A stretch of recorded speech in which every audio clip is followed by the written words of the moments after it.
चलती कार में आग भड़क उठी। पीवीएनआर एक्सप्रेसवे प्लेन नंबर 211 पर हादसा।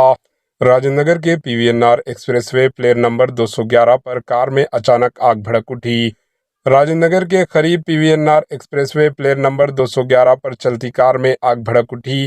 कार ड्राइवर ने कार में धुआं उड़ते देखा और हिफाजती तौर पर कार को किनारे रोक दिया और कार से बाहर निकलने में कामयाब रहा, जिसके नतीजे में बड़ा हादसा टल गया। इत्तला मिलने पर पुलिस व फायर डिपार्टमेंट ने मुकामे वाक़या पहुंचकर आग पर काबू पा लिया। इस हादसे में कोई जानी नुकसान की इत्तला नहीं है। Bureau report, AHN news.